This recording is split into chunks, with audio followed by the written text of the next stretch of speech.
Next up, we got the Ravens versus the Steelers film study. Now, this is by the channel Jackson Kruger Sports. Okay, so shout out to Jackson Kruger. All right, we're going to check out this video. If y'all want more of these film study videos, because I do like breaking down the game. Y'all know me. I always give intellectual about the game for people who's still playing football to this day. I want to help y'all out. So I feel like, and to watching the teams, seeing how the teams do certain things.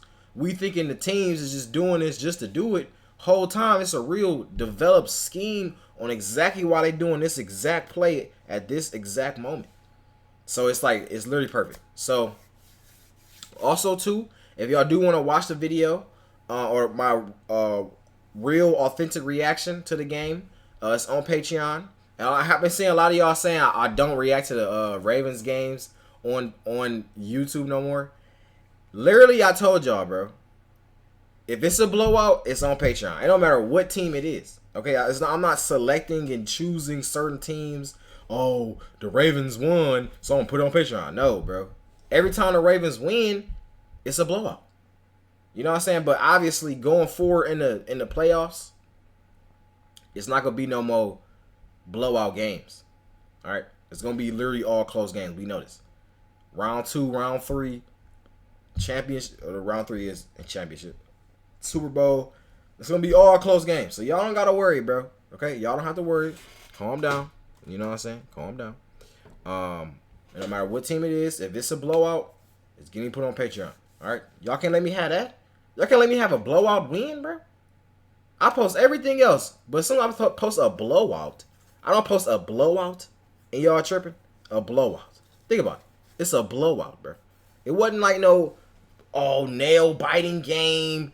Or it came down to the wire, like, bro, literally a blowout, bro. People fell asleep. That's how easy to get. Everybody knew who was gonna win. You know what I'm saying? Anyways, though, you wanna check out this game? Legend of it too. By the way, Patreon link in the description and pinned comment. Closer than we thought towards the end of the game, but really this was an MVP performance from the probably 3-time MVP now, Lamar Jackson, and Derrick Henry was awesome as well. Many other players came through. Let's talk about what happened with this Ravens offense, how it was able to dominate so much. It cooled off a little bit, and we'll talk about what cooled off. But yeah, well, let's get into everything that happened in this game offensively for Baltimore. Let's start off with this play. I want to start off with the running game, which they started off with 5 straight Lamar Jackson runs. They were definitely making an effort to say, hey, this is the playoffs. We're using him as a runner here. We kind of stopped doing that a little bit in the regular season because we didn't have to. But now it's, we're using every tool in the tool belt. But here's the way it works. Where you see some blocks on the screen, but then they're going to have a player run more towards the top of the screen, which is going to hopefully draw those 2 Pittsburgh Steelers in that direction. Worth noting, the player in motion is number 8, Lamar Jackson. So this is going to be a wildcat formation play. Derrick Henry's done this back when he was with Tennessee. He knows how to take a snap, which, that is something you have to make sure you do. You don't want to screw this up like the Falcons did on a Sunday night game earlier this year. But here, you see this fake works. Henry's going to keep it himself, and just like that, he gets to the next level. Again, it's just unfair having 2 of these guys. They're essentially 2 players. You have to have your entire defense paying attention to them, and when you have 2 guys, obviously you can't do that. So you see Henry gets here, and just for good measure, you're going to see him pull off a stiff arm as well on Minkah Fitzpatrick, which, it's one of those things where usually you get stiff-armed like that. It's kind of embarrassing. It's like, oh, man, that's a tough break. Here, it's like, no worries, Minkah Fitzpatrick. It's Derrick Henry. It's what he does to people. No, don't feel too bad. Join the club, essentially. Heading over here, again, there was just so much working. Like, this play, it's a 3rd down and 4. You have Isaiah Likely in a one-on-one matchup right here. It's man coverage. Lamar is going to take the snap. He doesn't start off looking there, but eventually finds Likely. And there's definitely a window here, so you have that already. Good route ran. Not the widest open window you'll ever see, but Lamar also makes a perfectly accurate throw, and they're able to pick up a big gain as well. Bro, honestly, bro, Isaiah Likely is really, honestly, a receiver, bro. Let's be honest. Bro is not a tight end. Bro is not a tight end, bro. He's not a tight end. He is literally a receiver. I don't even think the Ravens even look at him as a tight end. I don't think so. You know what I mean? The real tight end is Mark Andrews. Let's be honest. That's the real tight end. Isaiah Likely, bro, get out there and run some routes, bro. Okay.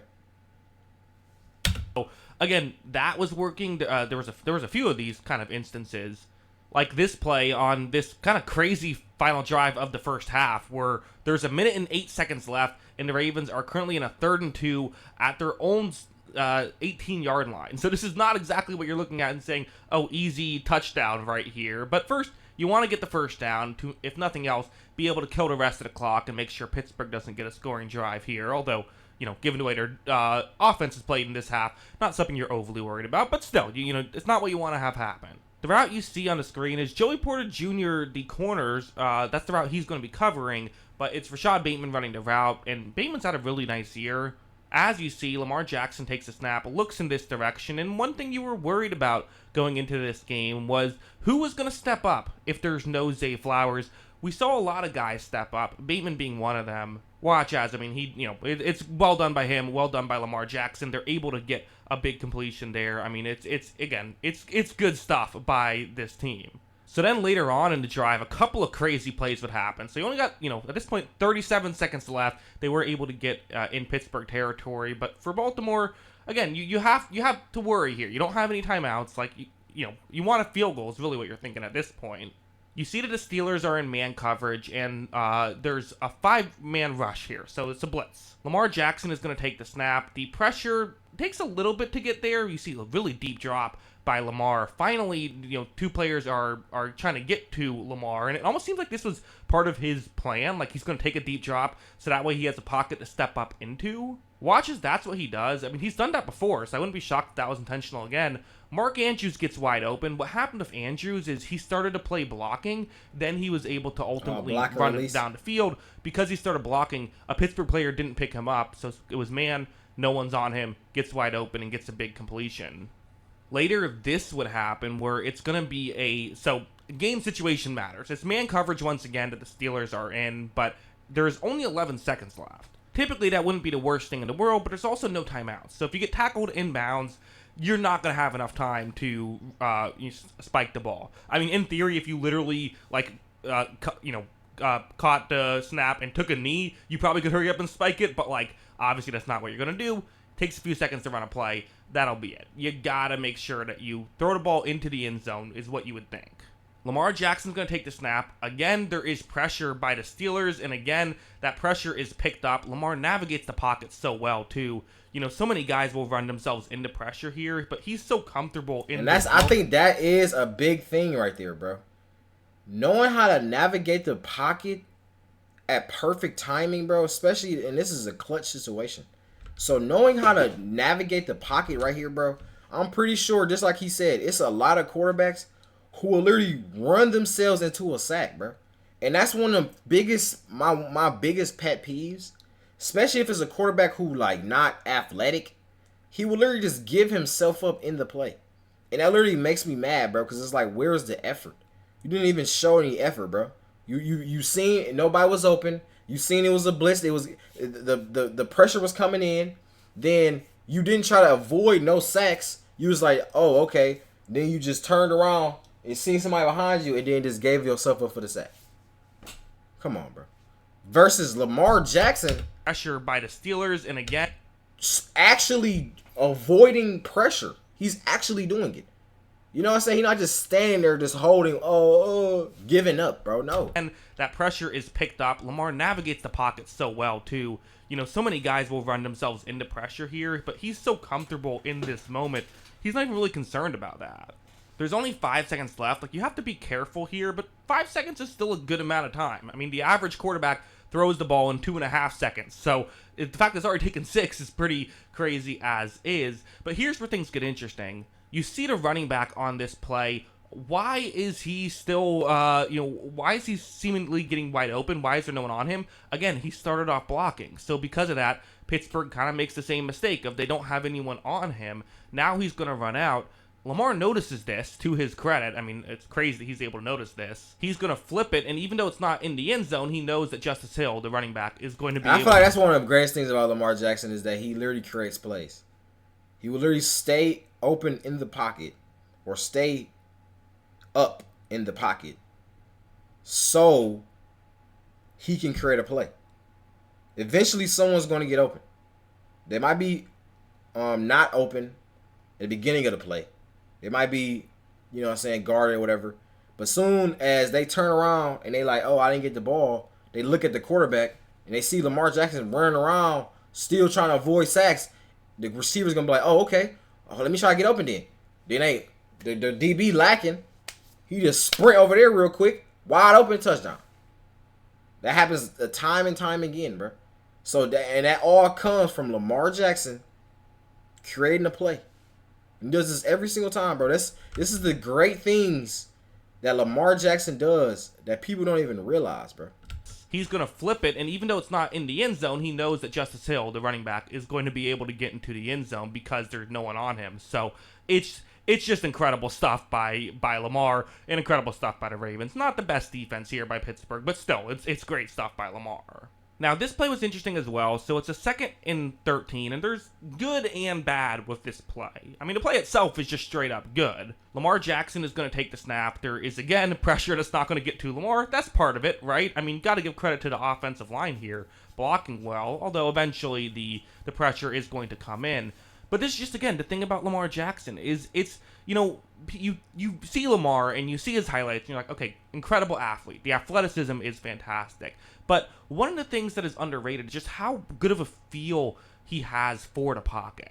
Because watch how he's able to get out of that situation and he's able to get to the next level, gets to this spot, already has the first down. Now, here's kind of the issue is you got to make sure you protect yourself well. Facts. Because here, that's just not what he did. I mean, I was about to say, bro, and that's the one thing about running quarterbacks. They feel like since they can run, that they're invincible. It's literally like Jalen Hurts. Jalen Hurts, he got back healthy. Because at first, when Jalen Hurts was, when he first was a rookie in the league, he was running around and stuff like that. He was cool, I think he got hurt. Then he came back and he was just like not the same, And then now, after a little while, now he's kind of back. Now he's kind of back to running. So this whole season, he's been running more, and it's been making the Eagles look even better because Jalen Hurts is running the ball. But Jalen Hurts was not protecting himself. And I was literally saying it every time. I'm like, Jalen Hurts, slide, Jalen Hurts. We get it. You can run now, but that doesn't mean that you can't get hurt again and be right back to where you just was. So please just slide. And what happened, bro? This nigga got hurt. So I don't know. I think he got hurt. What did he say he got? I don't know if it was a leg injury, but I know he got hurt. I think it was a leg. I think it was like it was either ribs. Maybe that was somebody else on this team. It's either like ribs. It was his knee. I forgot, bro. But as a running quarterback, bro, number one thing is sliding, bro. Okay, that's number one thing. It don't matter. Same with Tua. Same shit. Tua don't know how to slide. It's like I don't understand why do y'all not do sliding drills? Y'all are literally the top of the top when it comes to NFL paid players. How do y'all not do drills for this? Like, you know what I mean? Am I tripping? Or what? Why don't y'all slide? Or do y'all think it might be one of them things where like, because it's rules and boundaries that you're supposed to do. But since you're like a good player, you would be like, I'm not doing it. I'm not going to be safe because I'm a good player. You know what I'm saying? It's like saying I'm not going to wear a seatbelt because I'm a good driver. It's like that. It's like, nah, that doesn't make sense, bro. That's stupid. You know what I'm saying? So it's like, bro, nah, bro. He ended up getting clobbered in the back to the point where you're sitting here wondering, okay, are they even going to, what are they even going to do? They ended up running him a couple plays later, I think kind of just to say, hey, we're still running our offense, but like, you got to still protect yourself even if it's the playoffs, especially the way things are going here. You don't want to get banged up in a spot like this. So I think that definitely made them think, okay, well, we're up 21-0 at the half. We don't have to keep running so much. But yeah, that's worth noting. It's still an incredible play by Lamar Jackson, though, right? I thought this play was a really big one. So the Steelers just scored to make it 21-7. It's a second down and 20. So you have the concept that you see on the screen, but really that route closest towards the bottom of the screen, that's kind of the one to look at. Because Lamar Jackson's going to take the snap, and usually those more over-the-middle routes are the deadlier ones, but really just no one ends up picking up Tyron Wallace, the Ravens player you see right there. As you see, Tylan Wallace is then able to turn up field. He picks up a first down. So they just get the sack on 1st and 10, and then just like that, the Ravens convert it right back, are able to, not give the ball right back to Pittsburgh, and they were able to have a really nice drive here. This play, which I saw, all over Twitter, was a nice one by the Ravens. So Lamar Jackson is going to hand the ball off to Derrick Henry, but not in your traditional way. Watch how it's almost like an RPO where he kind of is a little bit late in giving the ball to Henry, just faking as though he's going up towards the top of the screen. And again, you see the gravity that he takes, right? That's kind of how it works with someone like Lamar and someone like Henry. Of course, in Lamar rushes, it can work the other way, where Henry takes a ton of attention. And I watched Derrick Henry. With that little space he has, he just blows by everybody. He's so fast. He can run by defensive backs. Like I say, bro, I'll be honest, bro. Derrick Henry's pretty fast. I'll be honest. Okay, I know I said difference. I know. But I get it now. After watching that play, I'm like, okay. Twice their size, it feels like. He's one of the best to ever do it, right? And this is him showing it. And this, at the time, felt like, okay, that's the dagger. Pittsburgh, it's crazy because Derrick Henry was falling off at one point, wasn't he? He was really falling off, bro. He was on the trash team. Yeah, we knew he was good. He was stiff-arming niggas, but he wasn't doing shit. Or his team wasn't doing shit. So it was like making him bad, too. But this trade literally saved his career. The game again, right? They scored another quick touchdown. Baltimore found themselves here where I have it paused right now for a reason, but it's 4th down and 1. They're going to go for it, and watch how they decide to go for it. Look at how quick they are in getting to the line. You see very quickly they get here. I'm pausing it right now. This did two things. For one, Pittsburgh just isn't set up to stop the tush push with Mark Andrews taking the snap. The other thing is they didn't even get all players off the field. There's still 12 guys on the field right now, meaning that because of that, the play doesn't even matter. They're going to get the first down regardless. They did convert anyway, and even though they didn't ultimately score on this drive, it allowed them to kill an extra couple of minutes, right? So these are the real plays, but they're trying to ice things here. So yeah, listen, the running game kind of cooled off a little bit, as in the Steelers were able to get some stops in the second half, which allowed them to ultimately be able to get some third down stops, but really, as a whole, again, you can't be expected to score every possession. This Ravens offense still did enough in the second half, and it was so dominant in the first half. They were ultimately able to get the win. So, yeah, big win. Now they're probably playing Buffalo, unless you get Denver Broncos upset. Then they would actually host the Texans, which we just saw those two teams play each other earlier. It didn't go well for Houston. So I'm pretty sure I know who Baltimore will be rooting for. But either way, should be interesting. But yeah, those are my thoughts on the Ravens offense. Let me know in the comments, who do y'all think will win? We can look at the playoff picture real quick. I did check it out in my what's the face reaction. But yeah, I think that's how it's gonna be. Definitely gonna be. Actually, you know what I'm gonna do? I'm actually gonna make a full video. I'm probably gonna do it for like every round. I'm gonna do like just a video, explaining how I felt the first round for each game, give my opinion on it. You know what I mean? We'll do that for each round. So we'll do that. We'll say that for that. See what's going forward, stuff like that. But let me know in the comments, who do y'all think gonna win the Super Bowl? I love y'all. Oh yeah.